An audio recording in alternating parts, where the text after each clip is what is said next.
Grande pyramide d'Égypte, les 7 vérités qui dérangent. Aujourd'hui, nous allons aborder le délicat problème de la datation en ce qui concerne la construction de la Grande Pyramide. D'un côté, nous avons les égyptologues qui la situent vers moins 2560 avant Jésus-Christ, et de l'autre, les ésotéristes qui la voient plutôt construite aux alentours de moins 10 500 ans avant Jésus-Christ. Qui a raison ? Comme on ne peut pas dater la découpe et la pose d'une pierre au carbone 14, existe-t-il un autre moyen d'arriver à cerner le problème ? Pour les ésotéristes, le calcul astronomique apporte la solution. Le site de Gizeh correspondrait à une représentation au sol du baudrier d'Orion. La position des 3 pyramides principales, Khéops, Képhren et Mykérinos, correspondrait à celle des 3 étoiles principales de la constellation d'Orion, et le Nil symboliserait la Voie lactée. Les constructeurs auraient-ils voulu tracer ou retracer une carte du ciel quand Orion, en moins 10 500 ans avant Jésus-Christ, était positionné à la verticale des 3 pyramides? Pour d'autres chercheurs, en moins 2560 avant Jésus-Christ, les conduits de la chambre de la reine ainsi que les conduits de la chambre du roi pointaient vers des étoiles bien précises à 1 degré près. En fait, 1 degré d'erreur au départ, cela fait une sacrée erreur à l'arrivée, compte tenu de la distance qui nous sépare des étoiles. Mais bon. Encore faut-il préciser la date et l'heure précise de l'observation, car la pyramide est posée sur la Terre, et comme la Terre tourne sur elle-même en 24 heures, et autour du Soleil en une année, autant vous dire que les 4 conduits en question voient passer une multitude d'étoiles. Il est d'ailleurs étonnant d'avoir osé proposer comme solution à l'énigme des 4 conduits le fait que les constructeurs de la Grande Pyramide les aient réalisés pour permettre à une seule âme de s'échapper vers 4 directions du ciel différentes. Vous voyez le problème. De plus, certaines zones du ciel ne seront alignées avec les conduits qu'à une date et à une heure bien précise qui a peu de chances de correspondre avec la mort du pharaon. Si c'est aligné sur une image passée ou future du ciel, il faudrait savoir laquelle.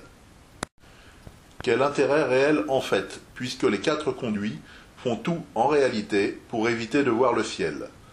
Voici le haut du conduit sud de la chambre de la reine. Vous constaterez qu'il est bouché par une porte. Et voici le haut du conduit nord. À noter, et nous y reviendrons plus tard, que la corrosion des épingles probablement réalisées en cuivre recouverte de goudron peut sûrement fournir quelques indications intéressantes sur l'âge réel de la Grande Pyramide. Pour en revenir aux conduits, ceux de la chambre de la reine ne risquaient pas de voir la lumière des étoiles. Non seulement ils s'arrêtent une quinzaine de mètres avant la façade, mais de plus ils étaient obturés à l'origine en partie basse par un tympan de pierre. Si l'on rajoute le fait que les 2 conduits nord ont des dévoiements importants pour éviter d'entrer en collision avec la grande galerie, et que tous les conduits sont coudés en partie basse de sorte qu'il est absolument impossible d'observer le ciel à partir des chambres, la piste des étoiles semble plutôt une mauvaise piste. N'y aurait-il pas une autre explication plus plausible à la présence de ces conduits, et qui pourrait aussi expliquer leur inclinaison vers le ciel? La ventilation? Peu probable en fait, car s'ils avaient vraiment voulu faire des ventilations, ils les auraient facilement réalisées horizontalement, avec une sortie en façade légèrement inclinée vers le bas, pour éviter que la pluie ou le sable ne rentre dedans. La seule solution, où l'inclinaison des conduits a un intérêt majeur et évident, c'est celle de la recherche d'une certaine hauteur de colonne d'eau pour créer une pression hydraulique à l'intérieur des chambres. Cette solution n'a jamais été envisagée par les égyptologues, car cela remettrait en cause le fait que les chambres soient des tombeaux ou des projets de tombeaux. Noyer la momie et le mobilier funéraire, vous n'y pensez pas. J'ai envie de répondre, quelle momie et quel mobilier funéraire?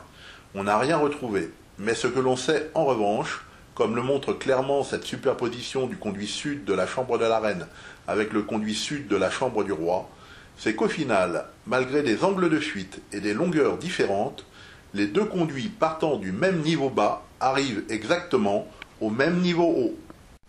Cela veut dire que les conduits de la chambre de la reine s'arrêtent pile à l'endroit où, si on les remplit complètement avec de l'eau, ils généreraient exactement la même pression hydraulique que ceux de la chambre du roi. Et quelle pression? 3,9 bars, soit 39 tonnes par mètre carré sur le plancher de la chambre et 34 tonnes par mètre carré sur son plafond.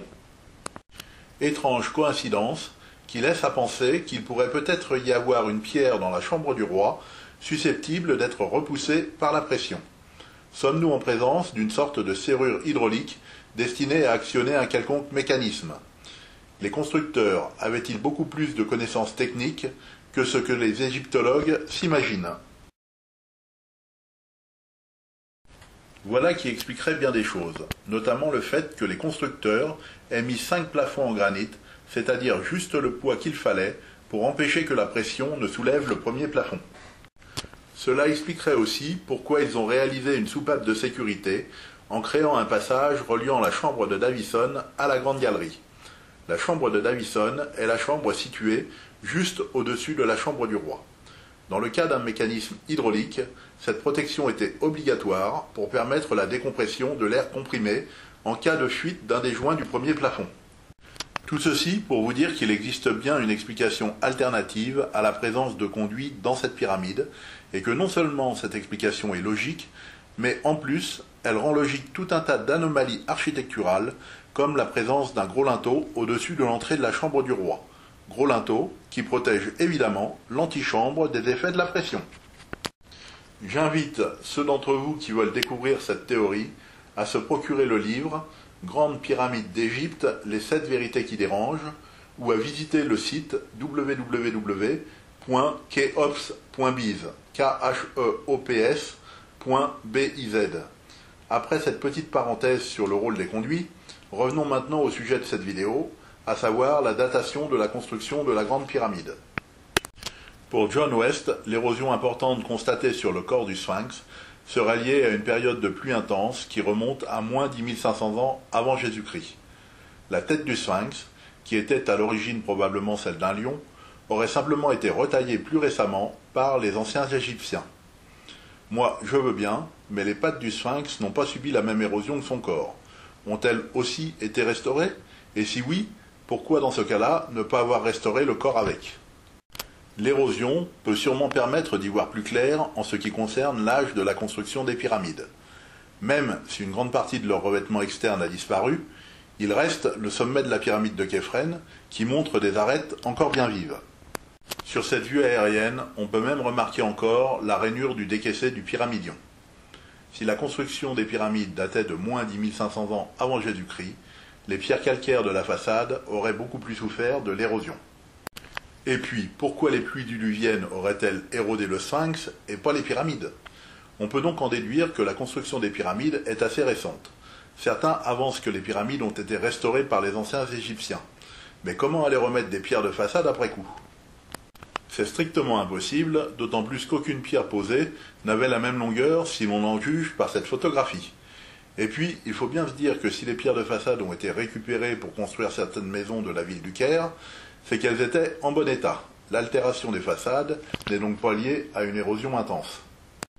Après l'érosion des pierres, essayons d'y voir plus clair avec la corrosion des métaux.